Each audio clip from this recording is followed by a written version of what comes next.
जय हिंद दोस्तों आज देखेंगे क्लास 10 का चैप्टर फर्स्ट है रासायनिक अभिक्रिया तथा समीकरण। दोस्तों इसमें देखेंगे कि सबसे पहले भौतिक परिवर्तन क्या होता है और रासायनिक परिवर्तन क्या होता है। तो दोस्तों फिजिकल चेंज में होता क्या है कि कोई भी पदार्थ जब नए प्रोडक्ट के रूप में बनता है तो उन नए प्रोडक्ट के रूप में बनने वाले पदार्थ का जो भी गुण धर्म है वह पहले वाले पदार्थ के सेम ही रहता है, मतलब वो चेंज नहीं होता है। लेकिन केमिकल चेंज में ऐसा संभव नहीं है। केमिकल चेंज में होता है क्या कि जो भी पदार्थ मिलकर के नए पदार्थ का निर्माण किया है उन नए पदार्थ का जो भी गुण है वह बदल जाता है।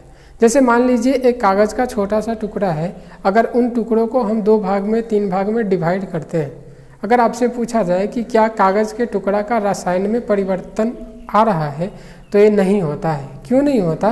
क्योंकि हम केवल उन कागज़ के टुकड़ों का आकृति चेंज कर रहे हैं, मतलब उसके अंदर केवल भौतिक परिवर्तन आ रहा है। लेकिन उन्हीं कागज़ के टुकड़े को अगर हम ऑक्सीजन की उपस्थिति में अगर जलाते हैं तो उसमें से ऊष्मा भी निकलता है, प्रकाश भी निकलता है और उसका जो भी गुण धर्म है वह बदल जाता है। अब गुण धर्म किस रूप में बदलता है? तो पहले कागज़ के रूप में उसका रसायन था, बाद में कार्बन डाइऑक्साइड के रूप में ऊष्मा बन के क्या हो रहा है, गैस निकल जा रहा है। सेम उसी प्रकार फिजिकल चेंज, भौतिक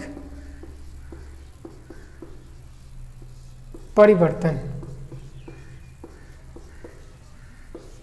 और रासायनिक परिवर्तन।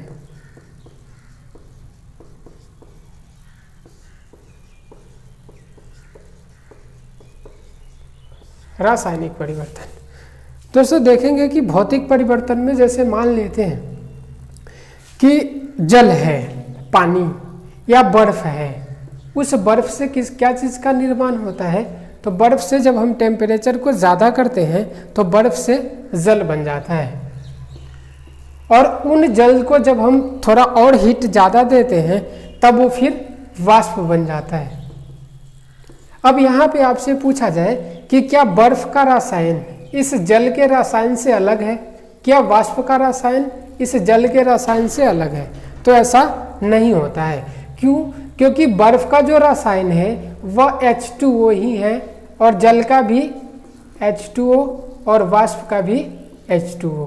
मतलब यह हुआ कि जो भी इसके अंदर परिवर्तन आ रहा है उन परिवर्तन के कारण उनके रसायन में परिवर्तन नहीं हो रहा है, तब उसको हम क्या बोलेंगे? तब बोलेंगे भौतिक परिवर्तन हो रहा है।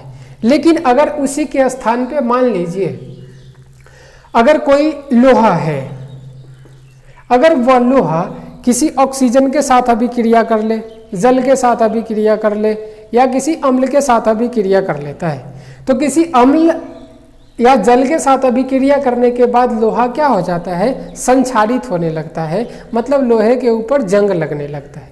अब वहाँ पे लोहा का जो भी कलर है वह पहले वाले कलर से क्या हो गया? भिन्न हो गया या अलग हो गया। सेम वैसे ही दूसरा एग्जाम्पल, जैसे दूध है, उस दूध से क्या बनता है? तो दूध से बनता है दही। यहाँ पे दूध का जो रसायन है वह दूध का रसायन दही बनने के बाद दही के रसायन से क्या है? दोनों अलग अलग है, भिन्न है। तब हम इसको क्या बोलेंगे? तो इसको बोलेंगे केमिकल चेंज। मतलब यहाँ पे क्या हो रहा है? रासायनिक परिवर्तन आ रहा है। सेम वैसे ही भौतिक परिवर्तन का एक दूसरा एग्जाम्पल, जैसे मान लीजिए लोहा का छोटा छोटा टुकड़ा है, और अगर उन टुकड़ों को काट करके हम कोई टेबल बनाते हैं, कुर्सी बनाते हैं या कोई भी दूसरा पदार्थ का निर्माण करते हैं, तो वहाँ पे लोहा का जो भी गुण है वही गुण उस टेबल के अंदर भी पाया जाएगा। मतलब केवल हम उस लोहे का क्या कर रहे हैं? आकृति में चेंज ला रहे हैं। तो आकृति में चेंज लाने का मतलब क्या हुआ कि वह भौतिक परिवर्तन हो रहा है। यहाँ पे रासायनिक परिवर्तन में हम जो भी पदार्थ का निर्माण करते हैं उन पदार्थों को वापस हम पहले वाले पदार्थ के रूप में नहीं ला सकते हैं। दोस्तों यही होता है भौतिक परिवर्तन और रासायनिक परिवर्तन। नेक्स्ट एग्जाम्पल देखते हैं, जैसे मान लीजिए मोमबत्ती हम लोग देखते होंगे, मोमबत्ती, ये मोमबत्ती का जलना या मोमबत्ती का गलना। अगर टेम्परेचर किसी कारणवश ज़्यादा हो जाता है तो मोमबत्ती स्वतः धीरे धीरे क्या होता है? गलने लगता है। और मोमबत्ती को अगर हम ऑक्सीजन की उपस्थिति में जलाते हैं, क्योंकि कोई भी पदार्थ को अगर हमें जलाना है तो उन पदार्थों को जलाने के लिए हमें ऑक्सीजन की आवश्यकता होती है। अगर वहाँ पे ऑक्सीजन उपस्थित नहीं होगा तो वो पदार्थ नहीं जल पाएगा। तो अगर मोमबत्ती को हम जलाते हैं तो उनको ऑक्सीजन के उपस्थिति में जब मोमबत्ती को हम जलाते हैं तो मोमबत्ती क्या होता है, मोमबत्ती के द्वारा ऊष्मा निकलता है और वहाँ पे प्रकाश भी रिलीज होता है और गैस निकलता है। तो वहाँ पे जो भी चेंज हो रहा है या जो भी परिवर्तन आ रहा है उन परिवर्तन को हम क्या बोलेंगे, रासायनिक परिवर्तन बोलेंगे। लेकिन अगर किसी कारणवश टेम्परेचर अधिक होने के कारण मोमबत्ती गलने लगता है, तो मोमबत्ती अगर धीरे धीरे मान लीजिए वो गल गया, तो गलने के बाद फिर से वापस हम मोमबत्ती को अगर जो भी गला हुआ पदार्थ है उन गले हुए पदार्थों को वापस हम मिलाएंगे तो फिर वापस हम उसको मोमबत्ती बना सकते हैं। मतलब जिन पदार्थों को वापस उन्हीं पदार्थ के रूप में हम रिटर्न ला सकते हैं उनको हम बोलेंगे भौतिक परिवर्तन, और जिन पदार्थों को वापस हम उन पदार्थ के रूप में नहीं ला सकते हैं तो उसको बोलेंगे रासायनिक परिवर्तन। सेम वैसे ही मोमबत्ती अगर जल गया